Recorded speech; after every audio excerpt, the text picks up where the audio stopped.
কোন ক্রাইটেরিয়াতে বাদ গেলেন বা কেন বাদ যাচ্ছেন সেটা কি কোনোভাবে তাদেরকে বলা সম্ভব? পোর্টাল চালু যখন হবে, এখন তো 31শে জুলাই অবধি পোর্টাল হয়েছে, 10ই জুলাই পর্যন্ত ভেরিফিকেশন যাদের হয়েছে তাদের কালকে টাকা ট্রান্সফার হয়ে যাবে। আর আরো 10ই জুলাইয়ের পরে যারা অ্যাপ্লাই করেছেন পোর্টালে তাদের সবার ভেরিফিকেশন কমপ্লিট করতে পারেনি, অর্থাৎ ম্যাক্সিমামটাই হয়ে গেছে, আমরা দেখেছি। আর কারা কারা পাবেন না সেদিনকে বলেছি, এবং জুলাই মাসে যে 1,19,00,000 পেয়েছিলেন তাতে যে অনেকের ক্ষোভ ছিল, সেখানে নিয়মে কিছুটা শিথিল করা হয়েছে। যেমন ওই 50 শতক যে জমির বিষয়টা ছিল, সেটা আগে পৌরসভা গ্রাম সব জায়গায় ছিল, এখন গ্রাম পৌরসভা সবটাই শিথিল করে দেওয়া হয়, শুধু কর্পোরেশন এলাকাতে। ধরুন কলকাতাতে যার 50 শতক মানে জমি আছে, হাফ একর, কলকাতার উপরে মানে এই কর্পোরেশন এলাকা 7টিকেই বাদ দিয়ে বাকিদেরকে আপনার শিথিল করে দেওয়া হয়। তারপরে আপনার 3 কক্ষ বিশিষ্ট ঘর, এটাও আপনার মূলত গ্রামীণ এলাকায় বা ছোট পুরসভা এলাকাতেও শিথিল করে দেওয়া হয়। এর ফলে অনেকেই, তাছাড়া ওদের ওই আপনার ব্যাংক অ্যাকাউন্টে গোলমাল ছিল, সেগুলো রেকটিফিকেশন করে মোটামুটি একটা আমাদের বিশ্বাস যে 90% those who are interested for Annapurna Yojana they should get. আর বাকি যেটুকু থাকবে তার জন্য আমরা পোর্টাল অন করে দেবো, মানে কমপ্লেন সাজেশন, মানে এ পাওয়ার যোগ্য নয় পেয়ে গেছে, এত বড় প্রসেস তো অ্যাপ্রক্স আপনার 1,80,00,000 কাছাকাছি অ্যাপ্লিকেশন, এবং মেজরটাই আমি পাওয়ার মতো জায়গায় আছে। আর অনেকের আধারের সঙ্গে অ্যাকাউন্টের লিঙ্ক ছিল না, একটু মানে যথেষ্ট সিস্টেমে ভুল ভ্রান্তিও ছিল। আগের সরকার যেটা করেছিল, পুরুষদের দিয়ে দিয়েছিল, 3 লক্ষ পুরুষকে দিয়ে দিয়েছিল, এবং ওরা যখন প্রথম শুরু করে 500 টাকা, এটা রেগুলারাইজ করতে 9 মাস লেগেছিল, এবং 2024-এ যখন 500 টাকা 1000 করলো, তার আগে পর্যন্ত 1,52,00,000 মতো লোক পেত। অতএব একদম যেমন ভাবে কিছু জনকে দিয়ে বলছিলাম না, গেল রব তুলেছিল, এরা আমাদেরকে ভোট দেয় না। আমি নামগুলো বলছিলাম, শেখ গোলাপ, নুরুল ইসলাম, মেহবুব উদ্দিন, এরাই বেশি সোশ্যাল মিডিয়ায় প্রচার করে, এরা আমাদের ভোট দেয় না, মানে ভোট দেয়নি, এদের ভোট আমরা আশাও করি না। ইকুয়াল। আরেকটা বলি, আমাদের ওই 1 আগস্ট থেকে আমি শুরু করেছিলাম পশ্চিমবঙ্গে, জানেন, আমি সহ অনেকেই ওই সেলফ এনুমেরেশন, আমরা ভারতবর্ষের মধ্যে এখন ফার্স্ট হয়েছি সোফার। আমাদের রাজ্যে সবচেয়ে বেশি করেছে 53,13,589 জন। আমাদের কমপ্লিশন রেট হচ্ছে 93.84। 93.84 আমরা ইন্ডিয়ার মধ্যে হাইয়েস্ট, 53,13,589।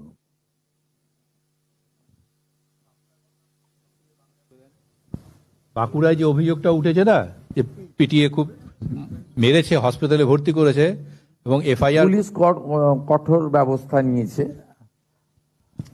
পরিবারের পক্ষ থেকে 5 জনের বিরুদ্ধে অভিযোগ ছিল, 3 জনকে গ্রেপ্তার করা হয়েছে, বাকি 2 জনকেও গ্রেপ্তার করতে বলা হয়েছে। এর বাইরেও আরো সন্দেহজনক 5 জনকে আটক করা হয়েছে, 8 জনকে ধরা হয়েছে। পুলিশ পরিবারের পাশে আছে, এবং পরিবার যেমন যেমন তারা পুলিশকে অভিযোগ করেছে সেই অনুযায়ী পুলিশ ব্যবস্থা নিয়েছে, এবং কঠিন ব্যবস্থা নিয়েছে।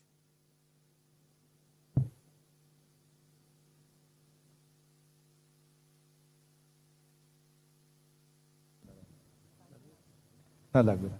এই ইনিশিয়াল ইনভেস্টিগেশন তো এক্ষুনি তো প্রথমেই বলা উচিত নয়, কিন্তু পুলিশ অ্যাকশন নিয়েছে, পরিবার যেমন চেয়েছে অ্যাকশন নিয়েছে। পুলিশ যে 5 জনকে চিহ্নিত করে দিয়েছে, 3 জনকেই গ্রেপ্তার করেছে একদম সুনির্দিষ্ট ধারা দিয়ে, হত্যার ধারা দিয়ে। বাকি 2 জনকেও গ্রেপ্তার করতে নির্দেশ দেওয়া হয়েছে।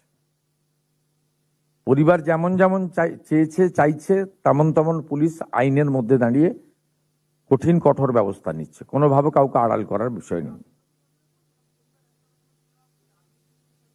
ঘটনা বেশ কিছুদিন পুরনো, 2-3 দিন এটা আগে। তদন্ত করে দেখতে হবে। তদন্ত করে দেখতে হবে, যদি গাফিলতি থাকে পুলিশের বিরুদ্ধে ব্যবস্থা হতে পারে। কিন্তু ঘটনা ঘটার পরে যা যা পরিবার চেয়েছে সেই অনুযায়ী পুলিশ ব্যবস্থা নিয়েছে, এইটুকু আমি বলতে পারি। অন্নপূর্ণা যোজনা কালকে থেকে ডিসবার্স করা হবে আপনি বলেছিলেন, টোটাল নাম্বারটা কি আজকে বলা যাবে? না, টাকা ট্রান্সফার হয়ে গেলে পেয়ে যাবেন সংখ্যা। মাননীয় মুখ্যমন্ত্রী, ওই সেন্সাসে আপনি যে সেলফ এমুনারেশনের কথা বললেন, তাতে কিন্তু সার্ভার ডাউন থাকার জন্য অনেকেই এটা করতে পারেনি, এই অভিযোগ কিন্তু উঠেছে। আচ্ছা, দেখে নিচ্ছি। এইটা যদি দেখেন। সাকসেস রেট তো 93.8। না, সেই ফিগারটা তো পেলাম আপনার কাছে, কিন্তু এই অভিযোগ আছে। আমি পার্সোনালি, আমার ফ্যামিলি বা আমার, এটা আপনাকে বলতে হবে, আমি কিন্তু বহুবার চেষ্টা করে এই সার্ভার পাইনি। আচ্ছা, হতে পারে কারো কারো ক্ষেত্রে। স্যার 100 ডেজ আমরা হাইস্ট করতে পেরেছি। স্যার 100 ডেজ এর কোনো সেলিব্রেশনের প্রোগ্রামস কি আছে, মানে গভর্নমেন্টের 100 ডেজ কমপ্লিশনের পর? সেলিব্রেশন তো নয়, আমরা লোককে জানাবো যে 100 ডেতে আমরা কি করতে পেরেছি। 100 ডেজটা খুব শর্ট টাইম, এখনই সেলিব্রেশনের তো দরকার নেই, এটা একটু অতিরিক্ত হয়ে যাবে না। আমরা 1 বছর পূর্ণ করবো যেদিন, সেদিন সেলিব্রেশন করব। কিন্তু এক মাসের মধ্যে কি কি করতে পেরেছি নিশ্চিতভাবে বলবো। কালকেই 2টো বড় সরকারি কর্মসূচি, একটা আমি তাতে যুক্ত হব, একটা সরকারি কর্মসূচি, একটা বিনিয়োগ, কালকেই যুক্ত হব। একটা হচ্ছে পুরুলিয়ার মানুষের জন্য পানীয় জল, জাইকা প্রজেক্ট মানবাজার।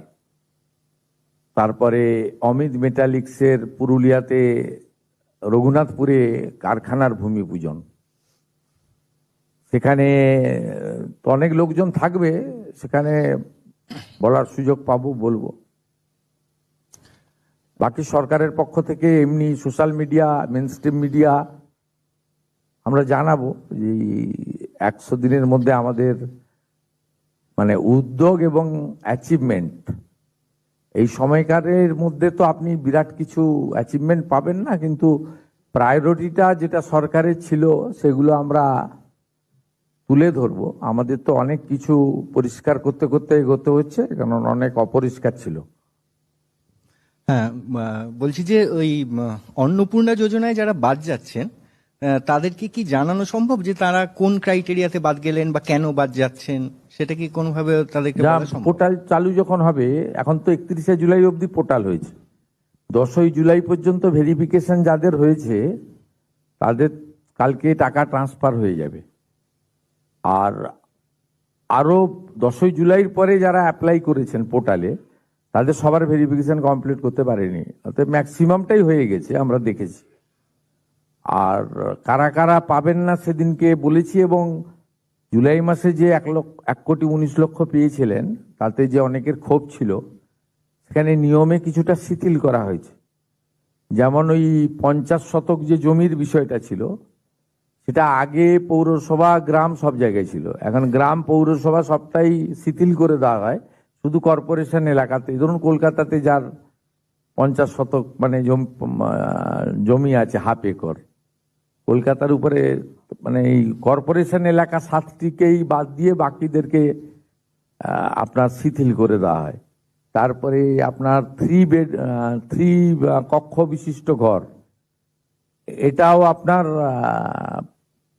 মূলত গ্রামীণ এলাকায় বা ছোট পুরসভা এলাকাতেও শিথিল করে দেওয়া হয়। এর ফলে অনেকেই, তাছাড়া ওদের ওই আপনার ব্যাংক অ্যাকাউন্টে গোলমাল ছিল, সেগুলো রেকটিফিকেশন করে মোটামুটি একটা আমাদের বিশ্বাস যে 90% those who are interested for Annapurna Yojana they should get. আর বাকি যেটুকু থাকবে তার জন্য আমরা পোর্টাল অন করে দেবো,